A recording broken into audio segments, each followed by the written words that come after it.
नमस्कार, वंदे मातरम, जय हिंद। कैसे हैं आप लोग? उम्मीद करते हैं अच्छे होंगे, स्वस्थ होंगे, तैयारी अच्छी से चल रही होगी। तो एक बार पुनः स्वागत है आप सभी का करियर मास्टर 43 के ऑनलाइन प्लेटफॉर्म पर। तो आज संविधान के अंतर्गत भाग 5 में राष्ट्रपति से संबंधित 30 महत्वपूर्ण प्रश्नों की एक सीरीज एमसीक्यू टाइप की आपके सामने उपस्थित की गई है और यह सीरीज आगामी एलटी परीक्षा और यूपीएसआई साथ साथ में उत्तर प्रदेश पुलिस में जो संविधान से जुड़े कंटेंट हैं या संविधान से जुड़े जो क्वेश्चंस हैं उसको ध्यान में रख करके बनाया गया है। बड़े तैयारी के साथ इसको बनाया गया है, बड़े कसरत करके इसको बनाया गया है और ये सारे क्वेश्चन जो इसमें शामिल किया गया है 30 क्वेश्चंस, ये किसी न किसी एग्जाम में जरूर पूछे गए हैं और किसी न किसी का मतलब आयोग के एग्जाम में पूछे गए हैं। तो उम्मीद करते हैं कि यदि ये 30 क्वेश्चन आप तैयार कर लेते हैं तो राष्ट्रपति से संबंधित जो क्वेश्चंस आता है वो गलत होने के चांसेस आपके लगभग समाप्त हो जाएंगे। तो चलिए देर ना करते हुए इस सीरीज की शुरुआत की जाए और एक एक क्वेश्चन का व्याख्या सहित हल करते हैं और देखते हैं कि कौन कौन से क्वेश्चन इस सीरीज में शामिल किए गए हैं। तो चलिए इस क्वेश्चन का जो पहला सीरीज है, इस सीरीज का जो पहला क्वेश्चन है वो क्या कह रहा है, आइए इस पर बात करते हैं। तो देखिए जो पहला क्वेश्चन कहा है कि निम्नांकित में से किस प्रकार के प्राधिकार भारत के राष्ट्रपति को प्राप्त हैं, अर्थात भारत के जो राष्ट्रपति हैं उनको क्या क्या अधिकार प्राप्त हैं। तो पहला ऑप्शन है वास्तविक और लोकप्रिय शक्तियां, औपचारिक या इसको इंस्टीट्यूलर और विधिक, राजनीतिक और नाम मात्र, संवैधानिक और नाम मात्र। तो ध्यान दीजिएगा वास्तविक शक्ति तो इसमें निहित नहीं होती है, यह आपने पढ़ा है। औपचारिक और विधिक पावर इसमें होता है, ठीक है ना। साथ साथ में राजनीतिक और नाम मात्र ये भी नहीं है और संवैधानिक और नाम मात्र, राजनीतिक और नाम मात्र नहीं होता है, संवैधानिक और नाम मात्र होता है। तो दो इसमें पावर है, एक औपचारिक है और विधिक है, जिसमें अनुच्छेद 53 के तहत कहा गया है, और वो जो पावर है वो संवैधानिक है लेकिन नाम मात्र का है। वास्तविक शक्तियां किसमें है? मंत्रिपरिषद में है। तो इस क्वेश्चन का जो सही जवाब हो जाएगा वो 2 और 4 होगा। अब इस कूट में आपको ढूंढना है कि 2 और 4 कहां है, तो 2 और 4 डी ऑप्शन में है, इसलिए इस क्वेश्चन का आंसर डी ऑप्शन हो जाएगा। ठीक है ना, आया क्वेश्चन समझ में। चलिए दूसरे नंबर क्वेश्चन पर बात करते हैं। क्या कहा गया है? दूसरा नंबर कहा गया है कि संविधान के निम्नलिखित अनुच्छेदों में से किस एक के अंतर्गत संघ की कार्यपालिका शक्तियां राष्ट्रपति में निहित है। तो जब यह टॉपिक आपको बताया गया था तो उसमें अनुच्छेद 52 क्या कह रहा था कि भारत का एक राष्ट्रपति होगा, और जस्ट अनुच्छेद 53 के द्वारा क्या कहा गया था कि जिसमें संघ की कार्यपालिका शक्तियां निहित होंगी। अर्थात अनुच्छेद 53 क्या कह रहा है कि भारत में कार्यपालिका शक्तियां किसमें निहित होंगी, या संघ की कार्यपालिका शक्तियां किसमें निहित होंगी? राष्ट्रपति में निहित होंगी। तो देखिए इसमें अनुच्छेद 53 इस क्वेश्चन का सही जवाब हो जाएगा। 52 में कहा है संघ की कार्यपालिका होगी, 54 में निर्वाचक मंडल के बारे में बात है, ये आपका जो 51 है यह डीपीएसपी से जुड़ा है, राज्य के नीति निर्देशक तत्व है। 52 में पद है, राष्ट्रपति का पद है, और 53 ये आपका सही आंसर है। 54 में क्या है? निर्वाचक मंडल है। 54 में क्या है? निर्वाचक मंडल है। तो इस क्वेश्चन का जो सही जवाब होगा वो क्या होगा? अनुच्छेद 53 होगा। चलिए नेक्स्ट क्वेश्चन पर बात कर लें। क्वेश्चन नंबर 3 क्या कह रहा है? रक्षा बलों का सर्वोच्च कमांडर राष्ट्रपति में निहित है, कथन कह रहा है। कारण है प्रधान सेनापति की हैसियत से राष्ट्रपति की शक्तियां विधायी नियंत्रण से स्वतंत्र हैं। तो भाई ये तो सही नहीं है। विधायी नियंत्रण से किसी की शक्तियां स्वतंत्र नहीं होती हैं। ठीक है ना। तो अब पहला तो आपका सही है, कथन सही है लेकिन कारण गलत है। अब इसमें कौन सा सही हो सकता है? ए सही है परंतु आर गलत है, कथन सही है कारण गलत है। सी ऑप्शन इसका सही आंसर हो जाएगा। ठीक है ना। चलिए नेक्स्ट क्वेश्चन पर बात कर लें। क्वेश्चन नंबर 4, भारतीय संविधान भारत के राष्ट्रपति को कौन सा अधिकार नहीं देता है? भारतीय संविधान के अनुसार भारत के राष्ट्रपति को कौन कौन सी शक्तियां इसमें नहीं प्राप्त है? ध्यान दे देना, नहीं लिखा हुआ है। तो कौन सी शक्ति नहीं देता है? प्रधानमंत्री की नियुक्ति करता है, ये आपको शक्ति देता है, वही सही है। राज्यों के मुख्यमंत्री की नियुक्ति करता है, नहीं, ये नहीं करता है, अर्थात यही प्राधिकार नहीं है उसके पास। प्रधानमंत्री की नियुक्ति करता है, रक्षा बलों का सर्वोच्च कमांडर होता है, देश के किसी भाग में आपातकालीन स्थिति लागू करने का अधिकार उसको होता है। तो ये तीनों अधिकार हैं लेकिन ये अधिकार नहीं है। इसका मतलब कौन सा अधिकार नहीं है? राज्य के मुख्यमंत्री की नियुक्ति करने का अधिकार नहीं है। तो इस क्वेश्चन का जो सही आंसर हो जाएगा वो बी ऑप्शन हो जाएगा। ठीक है ना। चलिए 5 नंबर क्वेश्चन पर बात कर ले। नीचे 2 वक्तव्य दिए गए हैं और क्या कह रहा है? कथन कह रहा है राष्ट्रपति संसद का भाग है। हाँ है। संसद किससे मिलकर बनता है? राष्ट्रपति, लोकसभा और राज्यसभा से, तीनों से मिलकर के संसद का गठन होता है। तो कथन सही है। कारण क्या है? संसद के दोनों सदनों द्वारा पारित विधेयक बिना राष्ट्रपति की स्वीकृति के कानून नहीं बन सकता। हाँ ये भी सही है। और ये कथन की व्याख्या कारण के द्वारा हो रही है, इसलिए इसका जो सही आंसर होगा ए और आर दोनों सही है तथा आर ए की सही व्याख्या कर रहा है। इसका पहला ऑप्शन सही हो जाएगा। ठीक है ना। चलिए नेक्स्ट क्वेश्चन पर बात कर लें। नीचे 2 वक्तव्य क्या दिया गया है? संघ की कार्यपालिका शक्तियां भारत के राष्ट्रपति में निहित होती हैं। शक्तियां राष्ट्रपति में निहित होती हैं। कहां निहित होती है? राष्ट्रपति में निहित होती हैं। राष्ट्रपति भारत की संघ की कार्यपालिका शक्तियां राष्ट्रपति में निहित होती हैं, यह कथन है, यह सही है आपका। कारण कार्यपालिका शक्तियां सरकार का व्यवसाय चलाने के लिए आवश्यक है। सरकार का व्यवसाय चलाने के लिए आवश्यक है। 2 ये भी सही है लेकिन पहले की व्याख्या दूसरे के द्वारा नहीं की जा रही है। तो इसका ए और आर दोनों सही है लेकिन आर ए की सही व्याख्या नहीं है। इसका क्या हो जाएगा? ए तथा आर दोनों सही है परंतु आर ए की सही व्याख्या नहीं है। बी ऑप्शन इसका सही आंसर हो जाएगा। सही तो दोनों है लेकिन पहले की व्याख्या दूसरे के द्वारा नहीं की जा रही है।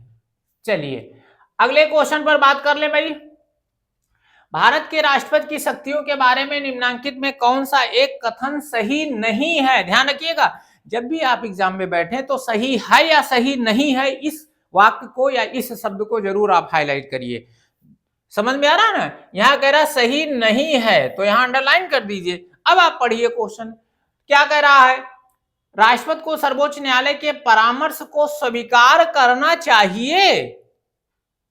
स्वीकार करना चाहिए, ये कहा है करना चाहिए, जबकि यह ऐसा नहीं है, ऐसा नहीं है।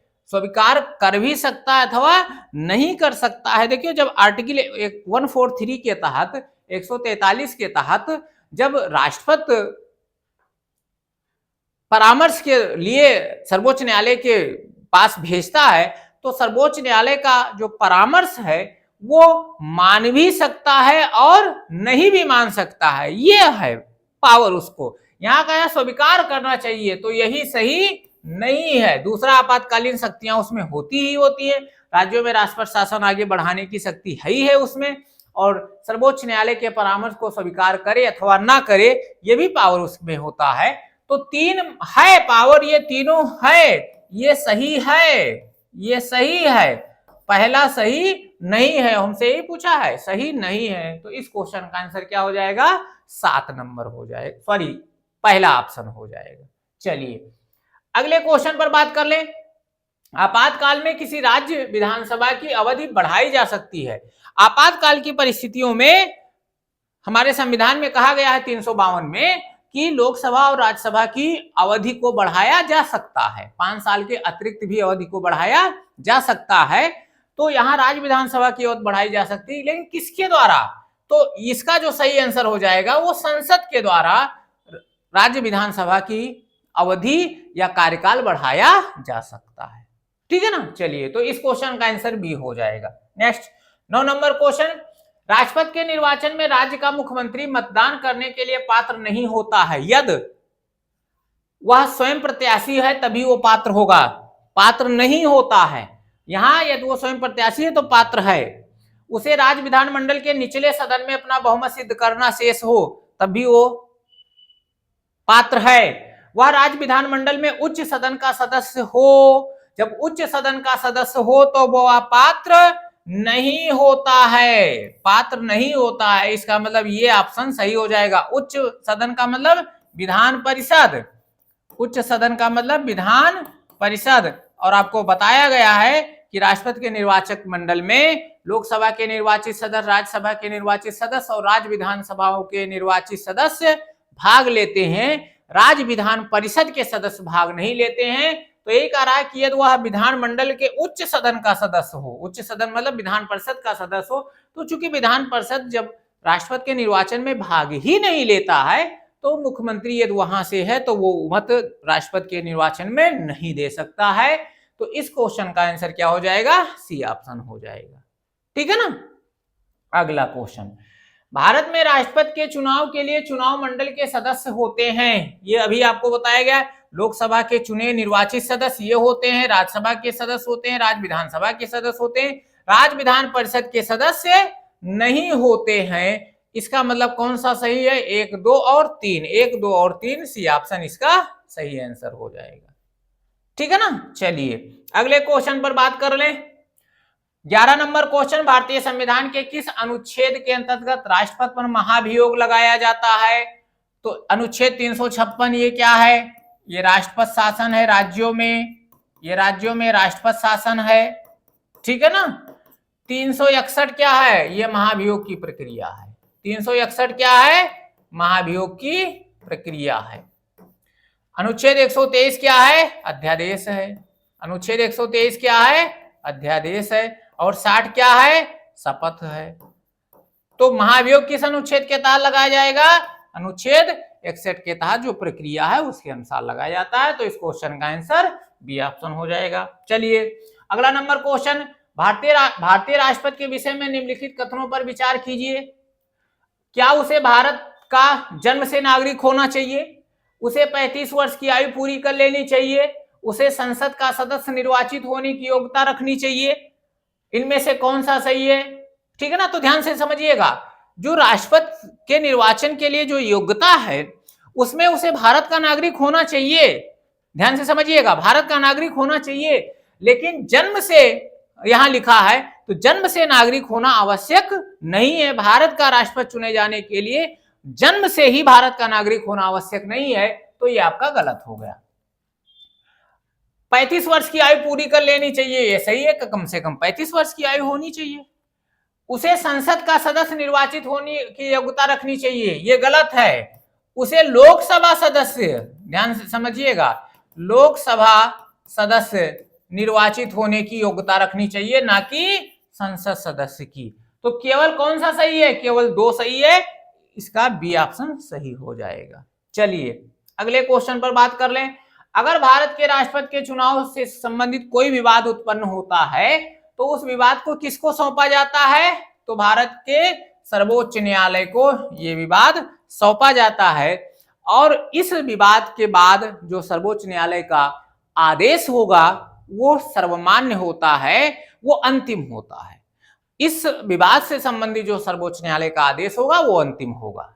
ठीक है ना। चलिए तो सी ऑप्शन इसका सही हो जाएगा।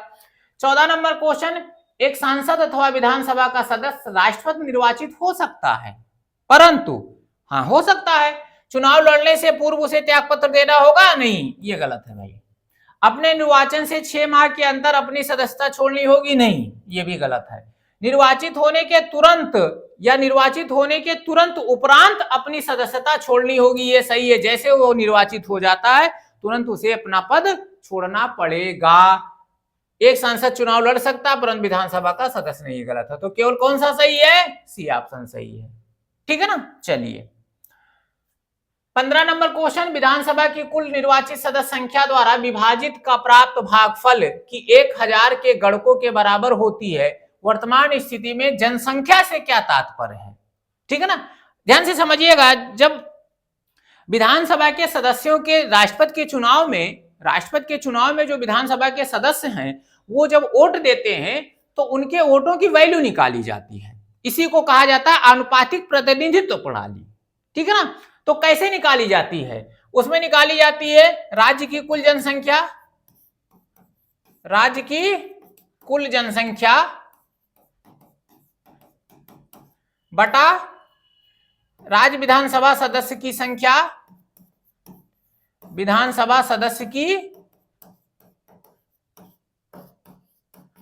संख्या, ये फार्मूला है, गुणे 1/1000। इस फार्मूले से निकाला जाता है विधानसभा सदस्यों के एक मत का मूल्य। अब इसमें कह रहा है कि वर्तमान स्थिति में जनसंख्या से तात्पर्य किस वर्ष की जनगणना द्वारा अभिनिश्चित जनसंख्या से है। तो राज्य की जो कुल जनसंख्या है, ये जनसंख्या किस वर्ष की जनगणना को उसमें शामिल किया जाएगा। तो ध्यान दीजिएगा, अभी तक 2026 तक राष्ट्रपति के निर्वाचन में जो राज्य की जनगणना या राज्य की जनसंख्या जो शामिल की जाएगी, 2026 तक कोई चेंज नहीं होगा। वो 1971 की जनगणना के अनुसार जो जनसंख्या होगी उसको शामिल किया जाएगा। ये 2026 तक संशोधन करके निश्चित कर दिया गया है कि राष्ट्रपति के निर्वाचन में राज्य की जनसंख्या से तात्पर्य 1971 की जनसंख्या से होगा। 2026 तक इसमें कोई बदलाव नहीं होगा। ठीक है ना। तो इसका आंसर सी ऑप्शन हो जाएगा। चलिए 16 नंबर, जब केंद्रीय मंत्रिमंडल ने वर्ष 2002 में अपनी चुनावी सुधारों पर अध्यादेश बिना किसी बदलाव के राष्ट्रपति को वापस भेजा था, तो राष्ट्रपति ने उसे भारतीय संविधान के किस अनुच्छेद के अंतर्गत अपनी सहमति दी थी? इसका सही जवाब हो जाएगा अनुच्छेद 123 के अनुसार। अनुच्छेद 123 के अनुसार सही, सी ऑप्शन सही हो जाएगा। चलिए, यदि भारत के राष्ट्रपति का पद रिक्त हो और कोई भी उपराष्ट्रपति ना हो तो निम्न में से कौन कार्यवाहक राष्ट्रपति होगा? तो आपको पढ़ाया गया है कि जब राष्ट्रपति का पद रिक्त होता है तो उसके कर्तव्यों का निर्वहन उपराष्ट्रपति करता है, और जब उपराष्ट्रपति भी नहीं होता है तो फिर उसके कर्तव्यों का, अर्थात राष्ट्रपति के कर्तव्यों का निर्वहन सर्वोच्च न्यायालय के मुख्य न्यायाधीश द्वारा किया जाता है। इसका सही आंसर क्या हो जाएगा? डी हो जाएगा। ठीक है ना। चलिए नेक्स्ट क्वेश्चन की बात कर ले। भारत के राष्ट्रपति से संबंधित निम्नलिखित में कौन से कथन सही नहीं है? ध्यान से समझिएगा, फिर सही नहीं है पूछा गया है। वह संसद का एक संगठक भाग है। हाँ ये सही है भाई, ये सही है। वह संसद का एक संगठक भाग होता है क्योंकि राष्ट्रपति लोकसभा और राज्यसभा से मिलकर संसद बनती है। वह दोनों सदनों के चर्चा में भाग लेता है? नहीं, वो भाग नहीं लेता है। ये सही है आपका। और देखो, वह प्रत्येक वर्ष दोनों सदनों की संयुक्त बैठक को संबोधित करता है। हाँ ये सही है। वह किन्हीं परिस्थितियों में अध्यादेश लागू कर सकता है। हाँ सही है। तो कौन सा सही नहीं है? केवल संसद के सदनों में चर्चा में भाग नहीं लेता है, ये सही नहीं है। तो जो सही नहीं है वही आपका आंसर हो जाएगा बी ऑप्शन। चलिए अगले क्वेश्चन पर बात कर लें। भारत में राष्ट्रपति का चुनाव किया जाता है प्रत्यक्ष निर्वाचन द्वारा? नहीं, अप्रत्यक्ष निर्वाचन द्वारा। एकल संक्रमणीय मत प्रणाली द्वारा? हाँ, एकल संक्रमणीय मत प्रणाली या मत पद्धति द्वारा। आनुपातिक मत प्रणाली द्वारा? नहीं, बस शब्दों पर ध्यान दीजिए। आनुपातिक प्रतिनिधित्व शब्द है ना, मत प्रणाली है, प्रतिनिधित्व शब्द है, ध्यान से समझिएगा। ये आनुपातिक मत प्रणाली नहीं है, आनुपातिक प्रतिनिधित्व यदि होता तब तो सही होता। चूंकि यहाँ आनुपातिक मत प्रणाली है इसलिए गलत है। खुला बैलेट तो होगा नहीं। तो केवल कौन सा सही है? एकल संक्रमणीय मत प्रणाली द्वारा। ठीक है ना। सी बी ऑप्शन इसका सही आंसर होगा। चलिए क्वेश्चन नंबर 20। भारतीय संविधान के किस अनुच्छेद के अंतर्गत भारत सरकार का दायित्व है कि वह बाह्य आक्रमण, ध्यान से समझिएगा, बाह्य आक्रमण और आंतरिक अशांति से राज्यों की रक्षा करे। तो बाह्य आक्रमण और आंतरिक अशांति के आधार पर आपातकाल की घोषणा की जाती है और किस अनुच्छेद के तहत? अनुच्छेद 352 के तहत। तो इसका सही आंसर क्या हो जाएगा? सही आंसर हो जाएगा अनुच्छेद 352। ये 2 बार लिख गया है, अनुच्छेद 352 इसका सही आंसर हो जाएगा। ठीक है ना? चलिए, सी ऑप्शन इसका सही आंसर हो जाएगा। नेक्स्ट, आपातकाल की घोषणा को स्वीकृति हो संसद के समक्ष रखा जाना आवश्यक है। राष्ट्रीय आपातकाल की घोषणा राष्ट्रपति द्वारा की जाती है और इसके लिए संसद के समक्ष 1 माह के भीतर, उद्घोषणा के 1 माह के भीतर संसद के समक्ष रखा जाना आवश्यक है और यह संसद उसको अनुमोदित कर देता है तो वो आपातकाल 6 माह के लिए लागू हो जाती है। तो कितने समय के अंदर संसद के समक्ष रखा जाना आवश्यक है? 1 माह के भीतर। इस क्वेश्चन का सही आंसर ए ऑप्शन हो जाएगा। चलिए अगले क्वेश्चन पर बात करें। भारत में वित्तीय आपातकाल की घोषणा आज तक कितनी बार हुई है? तो पहले तो ये बताओ, वित्तीय आपात किसके अनुसार घोषित होता है? अनुच्छेद 360 के अनुसार। अनुच्छेद 360 के अनुसार राष्ट्रपति वित्तीय आपात की घोषणा करता है। तो भारत में अभी आज तक कभी भी वित्तीय आपात की घोषणा नहीं हुई है, अर्थात एक बार भी वित्तीय आपात लागू नहीं हुआ है। तो इसका आंसर डी ऑप्शन हो जाएगा। अगला, निम्नलिखित में से किसकी नियुक्ति राष्ट्रपति द्वारा की जाती है? राष्ट्रपति किसकी नियुक्ति करता है? निम्नलिखित में से किसकी नियुक्ति राष्ट्रपति करता है भाई? तो भारत के न्यायवादी की हाँ करता ही करता है, भारत के नियंत्रक एवं महालेखा परीक्षक करता है, एक राज्य के राज्यपाल की करता ही करता है। तो इसका मतलब क्या होगा? उपर्युक्त सभी। इस क्वेश्चन का आंसर क्या हो जाएगा? उपर्युक्त सभी। डी ऑप्शन इसका आंसर हो जाएगा। ठीक है ना? चलिए क्वेश्चन नंबर 24, राष्ट्रपति 5 वर्ष तक अपने पद पर रहता है। कब से? निर्वाचन की तारीख से, संसद द्वारा निर्धारित तिथि से, पद ग्रहण के दिन से या निर्वाचन आयोग द्वारा घोषित तिथि से। तो राष्ट्रपति का कार्यकाल 5 वर्ष का होता है। कब से माना जाएगा? जिस दिन वह शपथ लेता है, अपना पद ग्रहण करता है। तो पद ग्रहण करने की तिथि से 5 वर्ष तक होता है। तो पद ग्रहण की तिथि से 5 वर्ष तक रहेगा, अर्थात सी ऑप्शन इसका सही आंसर हो जाएगा। चलिए अगले क्वेश्चन पर बात किया जाए। एक कथन दिया है, अपने कार्यकाल के दौरान भारत के राष्ट्रपति के विरुद्ध किसी भी न्यायालय में मुकदमा नहीं चलाया जा सकता। हाँ, ये उसको विशेषाधिकार है भाई, विशेषाधिकार है, ये राष्ट्रपति का विशेषाधिकार है, ये सही है। कारण क्या है? राष्ट्रपति का पद संविधान के ऊपर है। नहीं भाई, गलत है। भारत में किसी का भी पद संविधान के ऊपर नहीं है। भारत में कौन सर्वोच्च है? संविधान सर्वोच्च है। भारत में संविधान सर्वोच्च है। ठीक है ना? तो संविधान से ऊपर नहीं है। तो कथन ए सही है, कथन ए सही है। कथन और कारण दोनों सही है। कथन सही है परंतु कारण गलत है। ये कथन सही है परंतु कारण गलत है। सी ऑप्शन इसका सही आंसर हो जाएगा। चलिए अगले क्वेश्चन पर बात कर लिया जाए। भारत के राष्ट्रपति को यह अधिकार नहीं प्राप्त है कि वह क्षमादान कर सके। है भाई, ये क्षमादान का अधिकार है। सर्वोच्च न्यायालय के न्यायाधीश को हटाए नहीं, ये अधिकार तो नहीं है भाई। सर्वोच्च न्यायालय के न्यायाधीश को हटाने का राष्ट्रपति को अधिकार नहीं है, महाभियोग के द्वारा हटाया जाता है ना। आपातकाल की घोषणा करे, ये भी अधिकार है। अध्यादेश जारी करे, ये भी अधिकार है। 72 के अनुसार क्षमादान करे, आपातकाल की घोषणा करे 352, 56 और 60 के तहत, अध्यादेश जारी करे 123 के अनुसार, लेकिन ये अधिकार उसको नहीं है। तो इस क्वेश्चन का आंसर क्या हो जाएगा? बी हो जाएगा। चलिए 27 नंबर क्वेश्चन, निम्न में से किसकी नियुक्ति भारत के राष्ट्रपति द्वारा की जाती है? भारत के राष्ट्रपति द्वारा किसकी की जाती है? वित्त आयोग के अध्यक्ष की जाती है या विनायक के उपाध्यक्ष की जाती है? संघ राज्य के मुख्यमंत्री की नहीं की जाती। ये गलत है भाई। तो कौन सा सही है? 1 और 2, बी ऑप्शन इसका सही आंसर हो जाएगा। ठीक है ना? चलिए 28 नंबर क्वेश्चन, कथनों पर विचार कीजिए। भारत का राष्ट्रपति ब्रिटिश राजा से भिन्न है। हाँ भिन्न है भाई, वहां ब्रिटिश राजा वंशानुगत होता है, हमारे यहाँ राष्ट्रपति चुना जाता है। तो भिन्न क्यों नहीं है? भिन्न है, ये सही है, कथन आपका सही है। कारण भारत के राष्ट्रपति का पद अमेरिका के राष्ट्रपति से मिलता है नहीं, ये गलत है भाई, मिलता नहीं है। वहां का दूसरा सिस्टम है, भारत का दूसरा सिस्टम है। तो कौन सा? ए सही है परंतु आर गलत है। सी ऑप्शन सही हो जाएगा। ए सही है परंतु आर गलत है। चलिए 29 नंबर क्वेश्चन, निम्नलिखित कथनों पर विचार कीजिए। संघ की कार्यपालिका शक्ति प्रधानमंत्री में निहित होती है। प्रधानमंत्री की नियुक्ति राष्ट्रपति द्वारा की जाती है, सही है। प्रधानमंत्री मंत्रिपरिषद के प्रधान होते हैं, ये भी सही है। यह आवश्यक नहीं है कि नियुक्ति के समय प्रधानमंत्री संसद के किसी भी सदन का सदस्य ही हो, हाँ नहीं भी हो सकता है, 5-6 महीने के भीतर उसको सदस्यता लेनी होगी, ये भी सही है। पहला पर बात करो, संघ की कार्यपालिका शक्तियां किसमें निहित हैं? प्रधानमंत्री में नहीं भाई, राष्ट्रपति में है।